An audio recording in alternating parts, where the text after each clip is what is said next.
I've been probably the happiest. They've been some hard years, but I've been the happiest, and my life has been the most generative in the past 3 years since I stopped taking photos. I stopped climbing. I stopped being in front of the camera. I just stopped. I stopped because I realized that all of this was actually driving me further away from myself. It was creating a more identifiers, more and more things that I could lean into or run to when the discomfort of my own internal experience was too great, when I couldn't tolerate my emotions, which was true for about 39 years. I couldn't tolerate the emotions that I was feeling. And the more I had, the more money I had, the more notoriety I had, well, I could just distract myself from those intolerable emotions, when the intolerable emotions were the roadmap all along. They're pointing me to actual happiness or actual joy. Charisma, fame, good looks, superhuman, physical, and artistic achievement. Some people seem to have done everything, and to be everything you dream of becoming. And as you'll hear Cory Richards share in this interview, everything can be nothing, and anything can be the opportunity for presence, mindfulness, and connection to who and what matters most. Cory climbed Mount Everest without supplemental oxygen in 2016, and he was the first and only American to climb one of the world's 8,000-meter peaks in winter. On that expedition, he almost died in an avalanche, and he took one of the most famous photos of his career that became the cover of the 125th anniversary issue of National Geographic. Cory has been a National Geographic Adventurer of the Year and National Geographic Photographer Fellow. His memoir, The Color of Everything, out July 9th, tells the story of his journey with mental health and how it has shaped his life, his path as an adventurer and artist, and his decision to walk away from climbing and photography to move to LA and be a writer. It's a profound must-read book, and I'm sure you'll see it on many best of the year lists come December. Find Cory at Cory Richards on Instagram, and you can find the link to pre-order The Color of Everything in the show notes and at choosethehardway.com. I met Cory in 2016. I've wanted to have him on Choose the Hard Way since I got started back in 2018, and I'm glad it took 6 years of exchanging messages for this interview to happen, because now is the right time. Choose the Hard Way is a podcast about how doing hard things is fun and builds stronger humans. The point of this show isn't to put guests like Cory up on an unattainable pedestal. It's to share their stories to inspire you to access what you already contain, which is everything. In this moment, right now, you already have everything you need to be who you are. This episode is brought to you by the Better Lab. Sleep is the greatest performance enhancer on the planet, and the science to improve sleep is straightforward. Putting it into action on your own can be challenging. That's why I co-founded the Better Lab, to help active people like you mindfully build conscious, science-backed practices to sleep better that stick. It's just what works to help you get great sleep, and you can get started today at thebetterlab.io.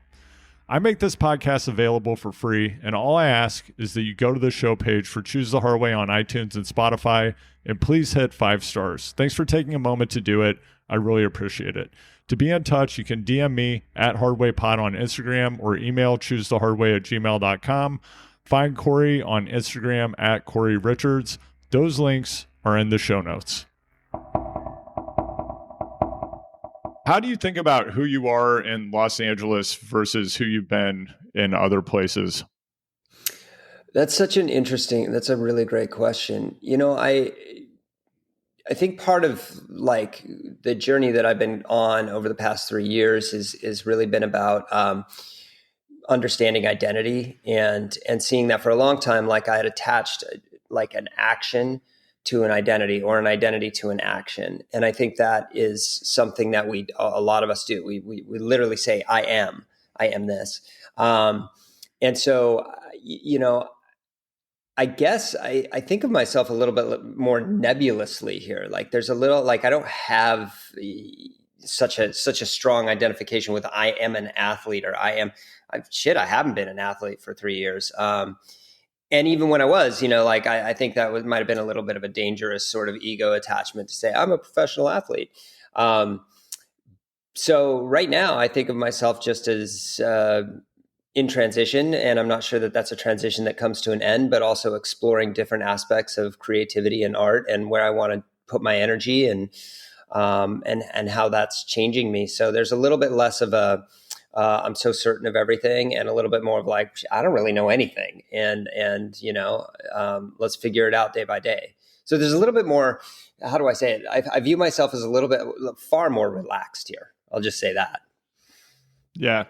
And just generally the vibe of LA and what feels possible in that city versus other cities that you've been in, does it feel the same? Does it feel different?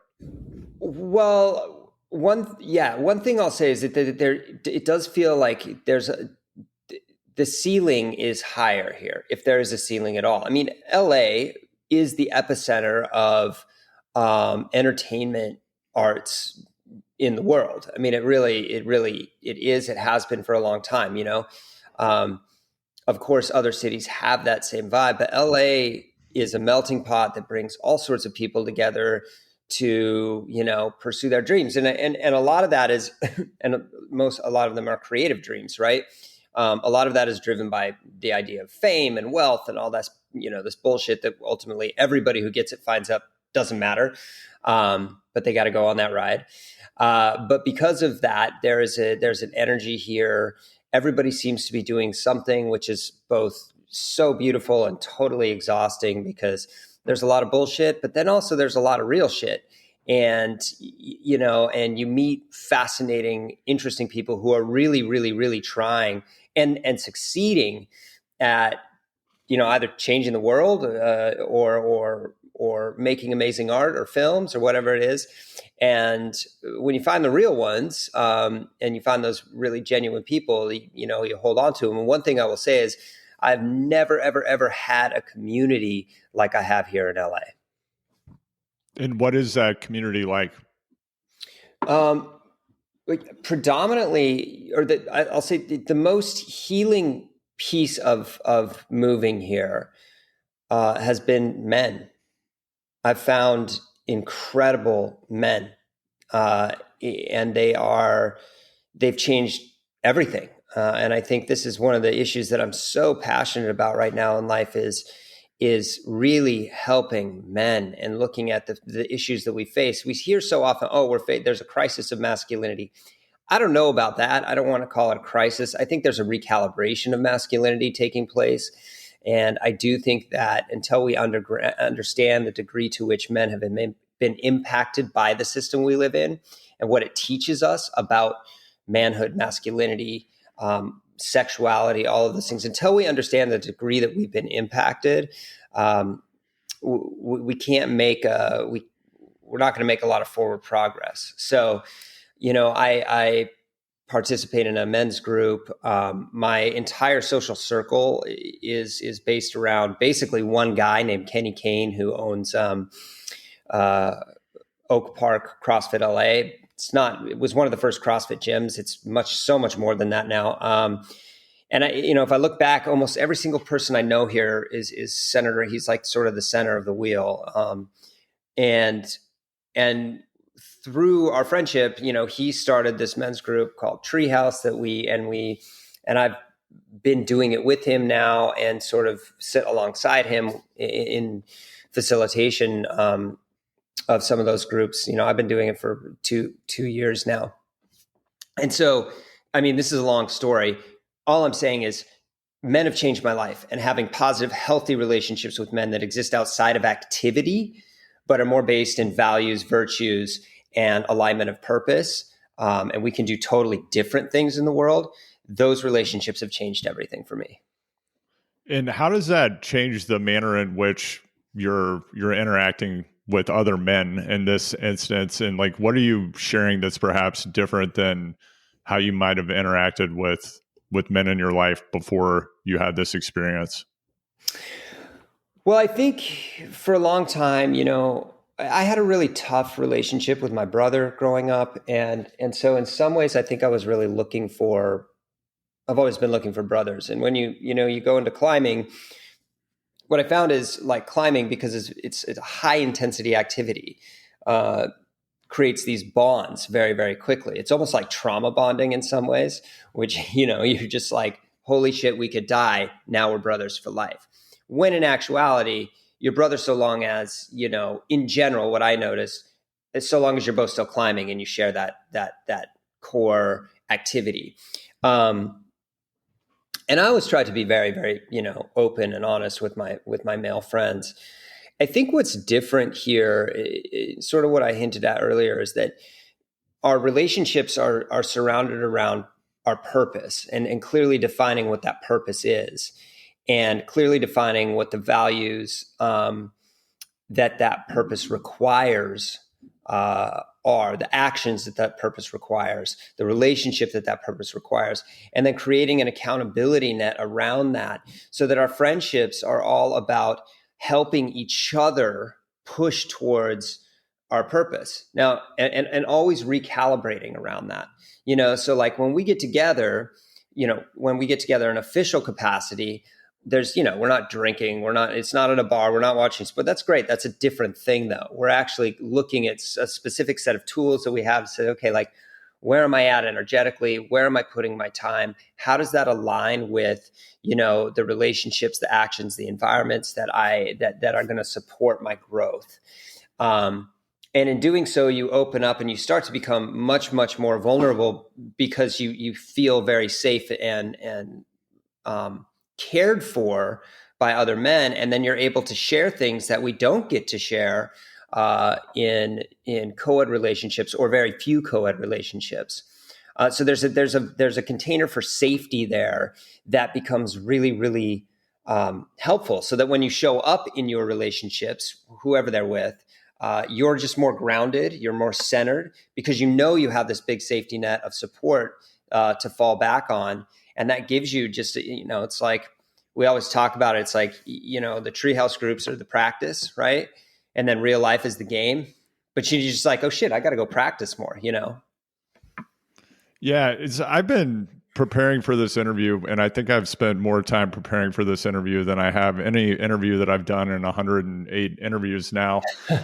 I was thinking about, your work as a photographer, a filmmaker, a writer, of course, which we're going to get to in part 2 of this interview more deeply. But when you're constantly mediating what you're doing, there is an intimacy to that in the relationship that you might be able to have with your own experience through introspection and reflection, or through the intimacy you might have with subjects you're photographing, for example. And at the same time, I think particularly with photography, you have something physically between you and the experience that you're having. So there's some kind of distance. And how do you think about your capacity to be present with where you are now in life in relation to, who you are and who you have been professionally, and how has that evolved? Oh man, great question. Thank you for asking it. It's such a great question. I just wrote a little piece about this. So this is also fun. I have a second book coming out in October. So Oh, wow. Yeah. That's amazing. Yeah. Cool, man. And it's a photo book. It's a coffee table book. So, and there's a piece in that. It's really comes from a journal entry that talks about this idea of presence. I was playing with it in my head. I'm like, well, wait, is people often talk about photography as this, this active presence. And I actually disagree. I think that's it's kind of a trope. And I agreed with it for a long time. But then when I really started thinking about it, I was like, well, actually, was I ever present to any of that? Or was I actually witnessing it? Or was I, if at best, was I present with the creative act? I.e., like, or I guess what I'm saying is, if I have a camera in front of my face, what I'm actually looking at is not the moment itself. I'm calculating light, I'm calculating composition, I'm calculating motion, movement, serendipity. Yes, I understand conceptually that what before me is beautiful. That's why I'm taking a picture, or interesting, right? But once that camera is there, my brain is doing something entirely different. It's interpreting through a lens, right? That is not a present moment. It's a creative act. It's a flow moment. So you can be in, this is the way, again, I can only speak for myself, but there's a flow, and flow is different than presence. Presence incorporates everything. Presence is a witnessing to the totality of something, and even almost transcends the witnessing concept. Flow, as it relates to photography, is a looking and combining and slipping into making a moment that translates outward, right? So I know some people will go, well, this is not, I just think that's amazing. I have no idea. I've never I seen have that one no before. idea what just Wow. happened. I got fireworks. The world's telling me I'm saying something right. Flow is often confused with presence. And so, and again, they're close. They're related. But what I realized was, as I've been going through my life and looking back at pictures and seeing what I was, or how I identified at least, that so much of what I saw, I never witnessed, or so much of what I witnessed, I never saw. And I just wasn't present to it because I was constantly spinning, thinking forward. Okay, how do I? And the other thing because I was confusing the two things, I was chasing the calm of the moment of flow and confusing it as like presence, when in fact I just kept speeding up. I kept looking, and sort of the premise of that journal entry in the book is that, like, I had to stop looking in order to finally see, and I'm still learning how to see, and that required me, slowing down the travel stuff. I don't need to go I don't need to go climb huge mountains every year. There's so much marvelous shit in my backyard that if I slow myself down enough, I can actually see and feel like, holy, like this is amazing. Like this is amazing what exists right here. And there's a Guy Berg's quote. He says, that the point is not, and I'm going to slaughter it, the point is not to show how inventive and creative we can be, but to notice how much we're already a part of. And that's sort of what I've been going through, which I think people find a little weird. The best job in the world. You're chasing you get to go see all this shit. And I'm like, yeah, I got to go chase it, but I never really saw it, And when you think about climbing specifically, and I'd really like to loop back to what you mentioned about kind of the transient nature at times of brotherhood in these kind of life and death contexts. But another reflection I had while I was preparing for this interview was when you were in these at times truly life and death moments, or where one small movement could have resulted in your death, and constantly having death in your face, whether it was freeze-dried bodies on mountains, body parts, whatever the case may be, all the death of people around you that you saw happen during the course of your career.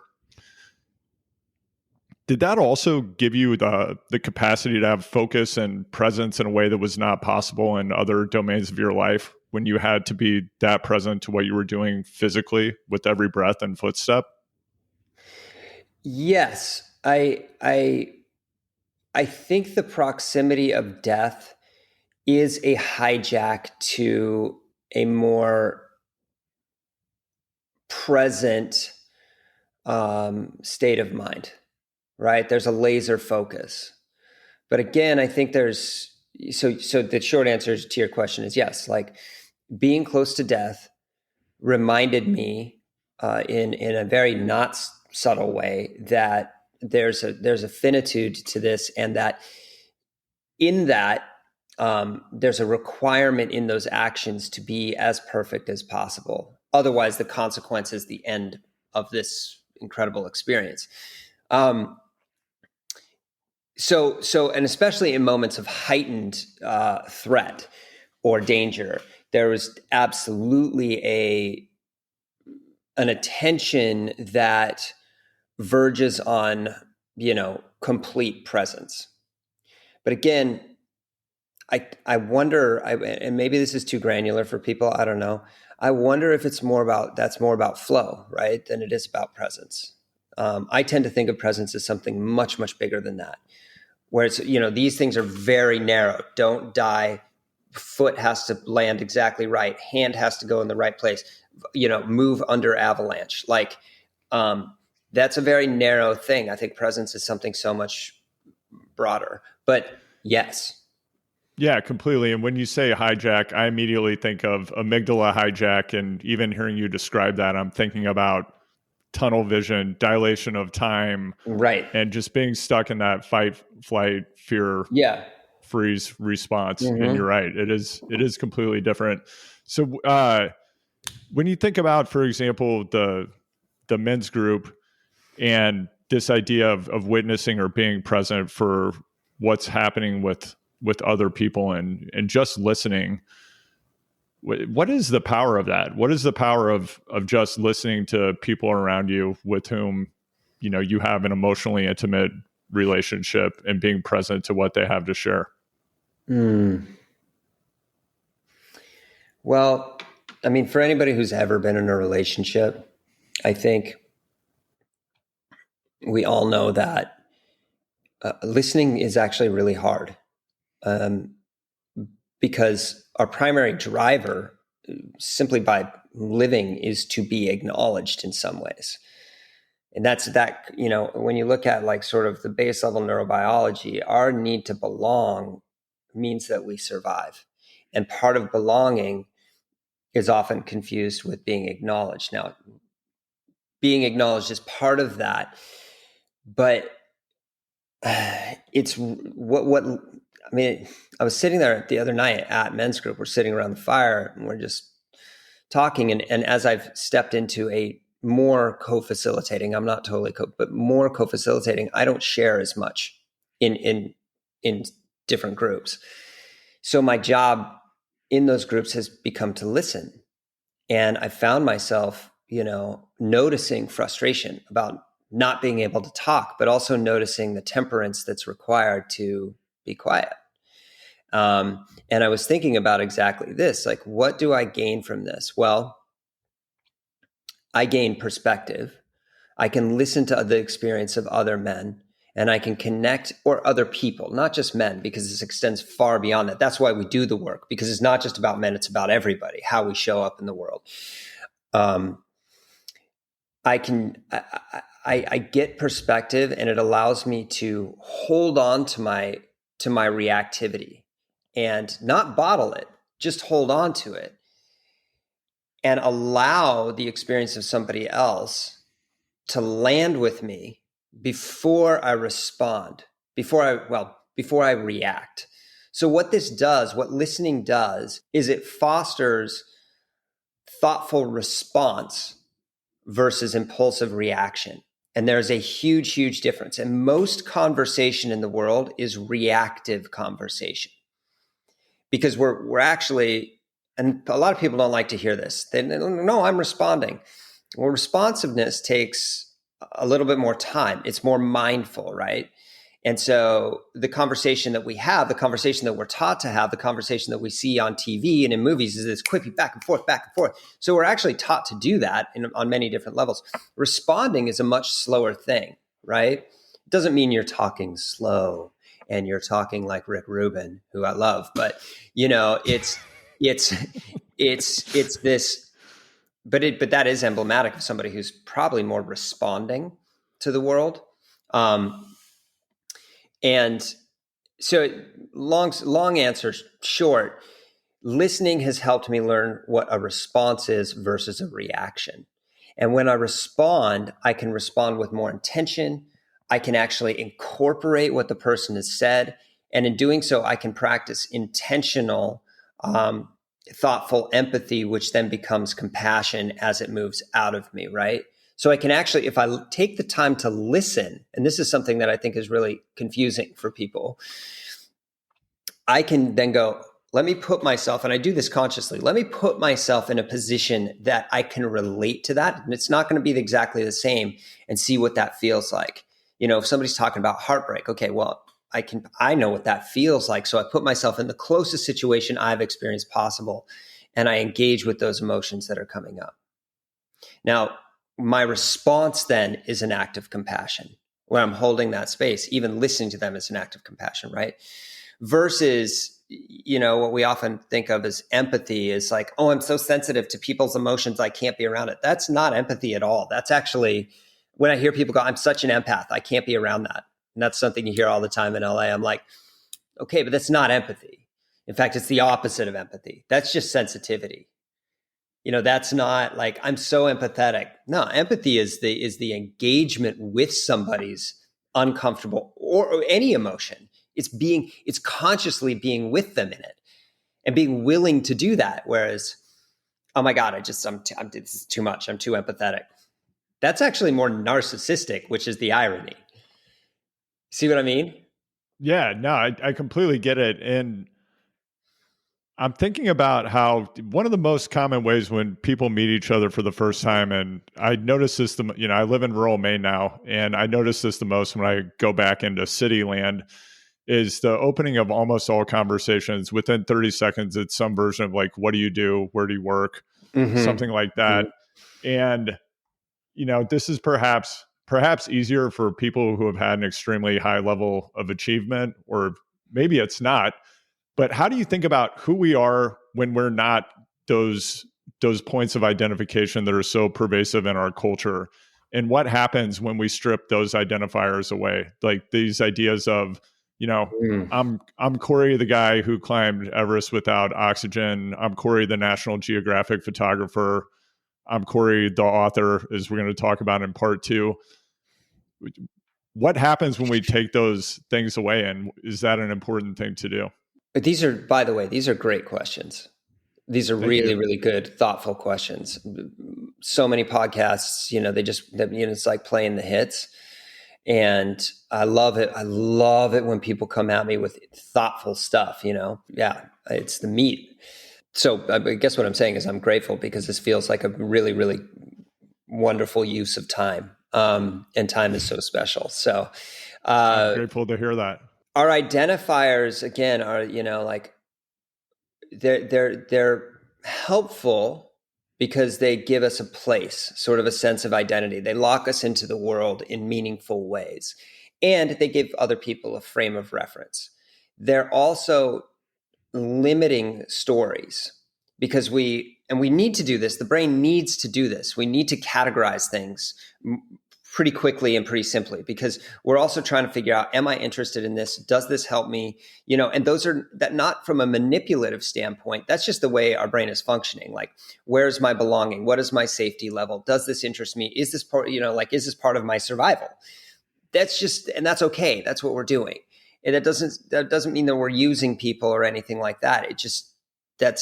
We're just quickly going through the world and cataloging information. So we use those identifiers in many ways to help us navigate our own use of time, right? And keep ourselves safe.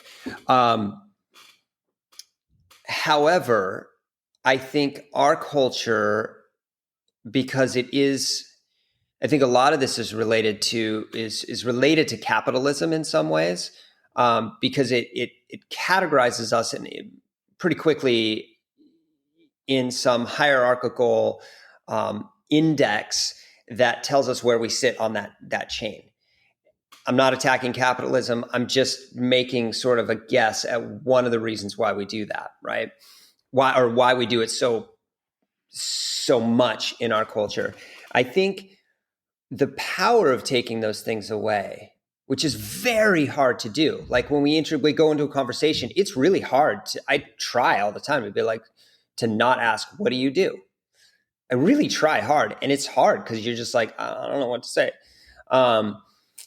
When we take that away, we get into sort of the meatier stuff of our shared human experience. Because behind being in finance or being in entertainment or whatever it is, being in retail, being a barista, what is your what is your human experience? That's where all the good stuff is. The reason we use those things is because it helps us it gives us a reference point to jump in potentially, but it also creates a box in which we might never get out, and so for me, trying to get beyond that shit is so important. And yet I understand its value. Um, I think the value of getting beyond it is starting to see people more wholly, more completely, without confining them to our immediate judgment calls that we create around what they say. And we all do that. We all do that. We're supposed to do that. Like when we say, I'm not a judgmental person, well, you don't know a lot about psychology or basic, sociology or human survival. If you're saying we're all hugely judgmental people. We're supposed to be.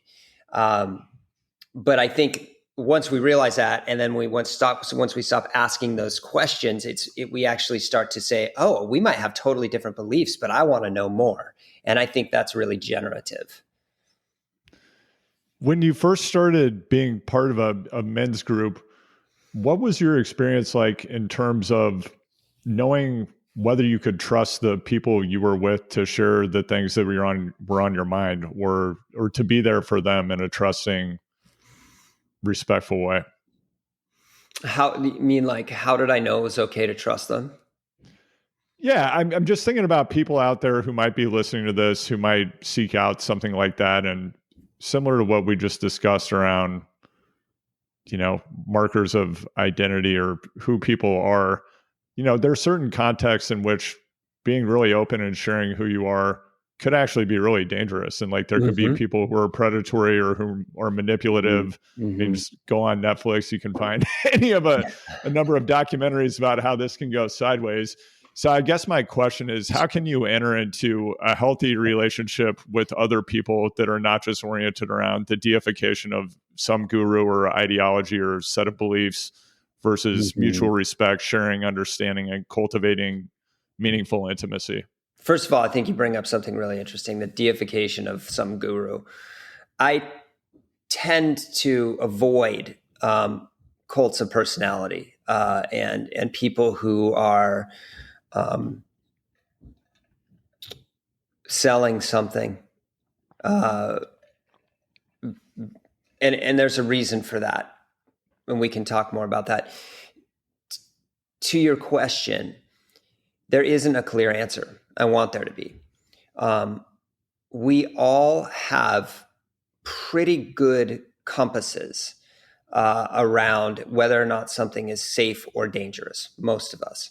Now, part of this is that we don't just jump into this group where we're all of a sudden just sharing openly about the stuff that's going on in our relationships. We've all interacted before, and that comes through sort of, I don't want to call it a vetting process because that's not right, but there's sort of the official work that we're doing around the fire every other Monday, or every Monday in my case. And then there's the non-official work, which is every other Sunday. We gather up at this Kenny's house. We go in the sauna. We go in the ice bath. It's just the guys.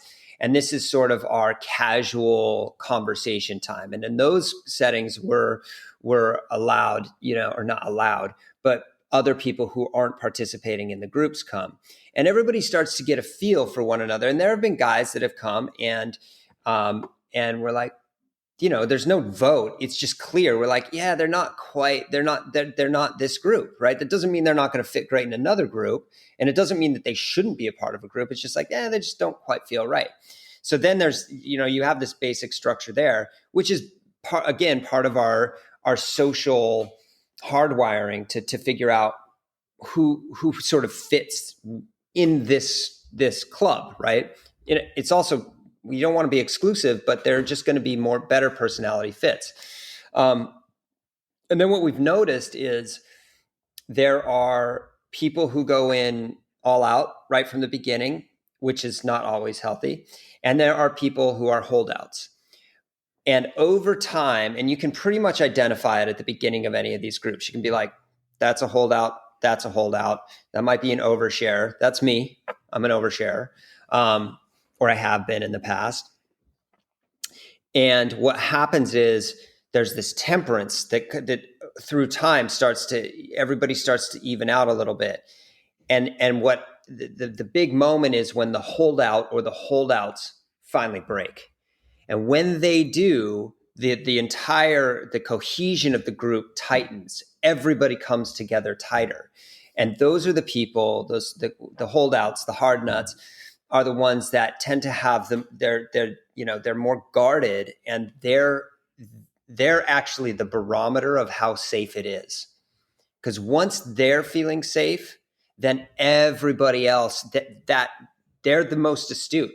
They might be the most guarded, but they're also paying attention to the safety. So they're actually a really, really good barometer of how safe a group is. Got it. You made I hope that made sense. Yeah, no, that completely makes sense. I wanted to go back to something you said earlier, because it was almost like a throwaway comment, but I think it's really important to dig in a bit. So you talked briefly about how, fame, power, wealth are things that most people think about as things that will bring them happiness, fulfillment, joy, that it'll, it's like the cheat code. It's going to unlock everything. For the vast majority of people, they're never going to experience the level of fame, success, and power that you have, or success as an artist or an athlete. So could you perhaps speak more about what you did not get out of those things that people might think they will get out of those things if they achieve them? Well, this is a point, and again, we can talk about it more when we talk about the book, but I want to make it very clear that we live in a world right now where we categorize people by privilege.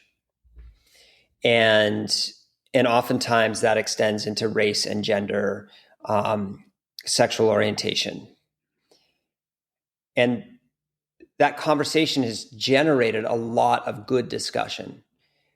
But one of the things that I'm very, very clear on, and that I want to say loudly and calmly, is privilege and wellness are not synonymous. Just because you have money, and just because you have power, and just because you have fame, or whatever it happens to be, that does not mean you are happy, healthy, or internally well. And so when we say, well, that's easy for you to say, guy with money or white guy or whatever, what we're doing is we're categorically rejecting their actual emotional experience. That's a really, really important thing to remember. Privilege and health and wellness, not synonymous whatsoever. It's not to what privilege allows you is access to things. And that's a big deal. We shouldn't downplay it, but that's what privilege really does, is allows you access to things, or it safeguards you from other things that, you just don't get impacted by. So it sort of keeps you safe from certain traumas. But what I've learned is that, like, I've been probably the happiest. They've been some hard years, but I've been the happiest, and my life has been the most generative in the past 3 years since I stopped taking photos. I stopped climbing. I stopped being in front of the camera. I just stopped. I stopped because I realized that all of this was actually driving me further away from myself. It was creating a more identifiers, more and more things that I could lean into or run to when the discomfort of my own internal experience was too great, when I couldn't tolerate my emotions, which was true for about 39 years. I couldn't tolerate the emotions that I was feeling. So, and the more I had, the more money I had, the more notoriety I had, well, I could just distract myself from those intolerable emotions, when the intolerable emotions were the roadmap all along. They're pointing me to actual happiness, or actual joy. Let's not say happiness. They're pointing me toward, they're the roadmap. They're the information on how to get to contentment. So when you have all this extraneous shit, fame, wealth, power, whatever, you just lean into it to avoid the actual work that you need to do. And your internal clock is just screaming like, ah, but you're just like, well, I'll just go on another trip, or I'll just lean into my notoriety, and it all happens, truly very subconsciously. Now, again, this is one of those things that, and this is a bit of a spoiler for later on, but there are a million business people who have made huge businesses will go, I can tell you right now that the box at the top of the ladder is empty. But I can also tell you that you're going to climb the ladder to try to look into the box. There's nothing there, right? So by all means, climb the ladder, look into the box, and understand for yourself that it's not empty. Don't take my advice. And when you get there, you'll remember this. And if you're wise enough, you will either say, there's two options after that. Well, now I'm going to climb the ladder because I like climbing the ladder, or I don't need to climb the ladder at all. And those are two different pathways. Not one is not right or wrong, but everybody who's done it knows the box is empty. But everybody still needs to climb the ladder to look into the box. The Color of Everything is out July 9th. Use the link at choosethehardway.com to pre-order the book now, and you can also find it in my link tree on Instagram at HardwayPod. I'll be back with part 2 of this interview, closer to publication date, to talk about The Color of Everything in more detail with Cory. I make Choose the Hard Way available for free, and all I ask is that you go to the show page on iTunes and Spotify and please hit 5 stars. Thanks for taking a moment to do it. I really appreciate it. To be in touch, DM me at HardwayPod on Instagram or email choosethehardway@gmail.com. Choose the Hard Way is a Big Truck production. Anthony Palmer at Palm Tree Podco is the producer and editor, and Emily Miles is head of digital and marketing. Hecla Projects founder Jeffrey Nebellini is the world-renowned designer behind our striking brand identity and the iconic Choose the Hard Way logo. The content for this show is created by me, Andrew Vance. This episode is brought to you by the Better Lab. Sleep is the greatest performance enhancer on the planet, and the science to improve sleep is straightforward. Putting it into action on your own can be challenging. That's why I co-founded the Better Lab, to help active people like you mindfully build conscious, science-backed practices to sleep better that stick. It's just what works to help you get great sleep, and you can get started today at thebetterlab.io.